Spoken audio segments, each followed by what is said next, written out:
Welcome back to another episode of Hawkesy Fishing. Today's episode is all about carp, specifically catching carp on soft plastics. I'll be breaking down the gear, lures and techniques I use to catch carp on soft plastics. Carp in Australia have a pretty bad rep and get looked down on a bit, but the reality is they're an excellent sports fish that fights incredibly well, are extremely prevalent and eat a well presented lure, making them a great species to target. Make sure you subscribe to the channel and let's get stuck into it.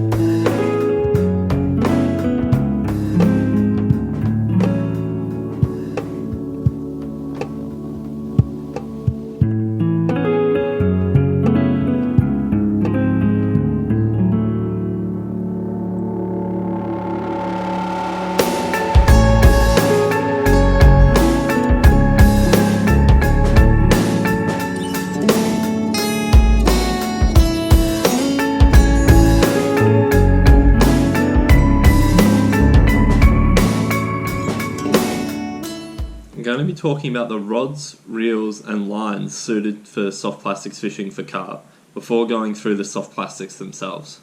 Ideally you're looking for a 7 foot 1 to 3 kilo rod, although a 2 to 4 kilo rod will do the trick, it'll just hinder cast distance a little bit. The reel isn't too important, something between 1000 and 2500 in size with good drag. For mainline, around an 8 pound braid matched up with a leader between 8 and 12 pound. The long light rod and thin mainliner to assist with cast distance with lightly weighted plastics. The longer rod also comes in handy in smaller creeks, allowing you to steer the plastic around and really guide where it goes. The slightly heavier leader is purely for abrasion resistance. Carp aren't an extremely dirty fighter, but if there's enough structure around, eventually they will find some. They also have a rather abrasive dorsal spine which gets wrapped up a bit during the fight, and I found it really chafes your leader up. The other essential items for the way I fish is a good pair of polarized sunglasses and a cap. These together really help you spot fish that you otherwise wouldn't see, cutting through the glare and stopping the sun from coming in from behind you. Predominantly I fish with small creature bait style plastics, matched up with a ultralight hidden weight jig head. The main creature bait I use is a Damiki Monster Miki. These have a really nice slender profile with a heap of appendages. This gives them a lot of action without too much forward movement. The hidden weight style jig head gives the plastic a really natural action through the water with a really nice horizontal flutter down to the bottom. I typically use a 1/40th of an ounce jig head, but if the carp are holding a bit deeper or intently feeding along the bottom, I'll bump it up to 1/28th of an ounce. For colours, I'll usually start off with something nice and bright and easy to spot in the water and see how the carp react to this. If they keep eating it, I'll just leave it on, but if I notice they're shying away from it or not quite committing for whatever reason, I'll swap over to a more natural green or brown colour. They're a little bit harder to fish because you can't track them in the water as easily, but they do tend to get eaten a little bit more often. For techniques, I'm mainly going to cover how I sight fish for carp, although I will touch on how I blind fish for them as well. In general, when you spot carp, they're going to be doing one of two things. Either cruising somewhere in the middle of the water column, slowly moving around, or filter feeding along the bottom, intently with their heads down, sucking up any mud, trying to pick up any small bugs out of it. First, I'm going to cover techniques for when the carp are cruising around in the water column. There's a few different approaches that can work, but the most consistent and the best starting point I've found is to put a cast in front of and to the other side of the fish and slowly shake and wind your plastic past it. This is where those creature baits really come in handy, because as you shake it, all those appendages are going to be flashing through the water and generating a lot of action without actually moving too far. Ideally, you want your plastic to move through about half a metre past the fish's nose. This is close enough that they'll see it and be able to speed up and eat it if they want to, but not so close that it's going to spook them if they don't want to eat. Watch your plastic and how the fish reacts to it. If the fish approaches your plastic, keep an eye on its mouth. I find it's the best bite indicator because you can easily see those big blubbery lips open and close. It's a great way to see if it's eating your plastic if you do lose sight of it. If the fish doesn't eat or doesn't even approach your plastic, there's a few different things you can try tweaking.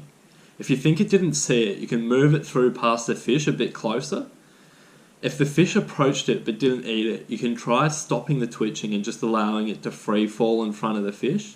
Sometimes they don't like it with that extra little bit of movement so close to their face. Another option is to actually move your initial cast further away from the fish. Sometimes the cast landing a bit too close to the fish can put them off and stop them feeding without actually visibly spooking them and making them swim off. The other option to try and get an eat is to elicit a reaction bite. This generally works best in systems that receive less pressure or when the fish are a little bit more active. What you're trying to do is cast a plastic a bit closer to the fish so that it landing draws its attention, and as it sinks down they eat the plastic.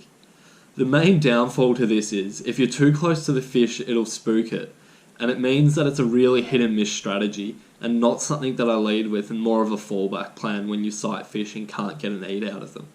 The third approach I use when the fish are holding in the water column is a really static approach that I save for the most shutdown of fish. Basically involves presenting your plastic with very limited movement, either drifting it down the current towards the fish or slowly drawing it back towards those cruising fish in slow pools or lakes.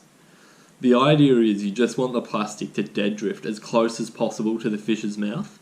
It can take multiple tries to get it close enough, but usually if you get it really close to their mouth, they'll just eat it even when they don't want to feed. It takes a lot of patience to get close enough to the fish and put in repetitive casts to get that eat, but it does work incredibly well when they're not wanting to eat any other way. When the fish are filter feeding along the bottom, they're generally much easier to catch. It's easier to get in position and present your plastic to them because they're preoccupied feeding. And because they're already feeding, the technique when you do get that plastic into them doesn't matter as much because they're going to be much more willing to eat. Generally when the fish are feeding like this, dragging your plastic along the bottom through the area immediately around the fish's head is all it requires to get an eat. Sometimes you need a slight pause or shake in that area just to draw the fish's attention to your plastic.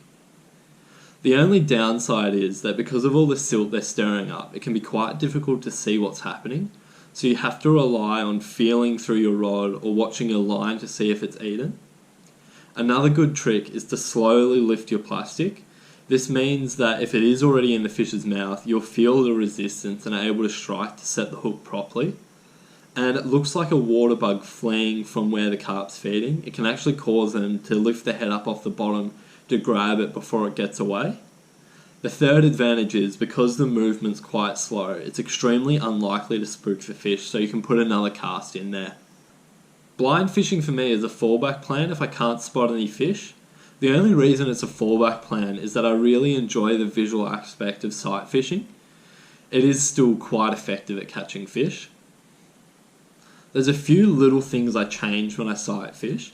I generally move to a regular bullet head style jig head and a slightly heavier weight as well, going up to around that 1/16 or in slightly deeper water 1/12 of an ounce.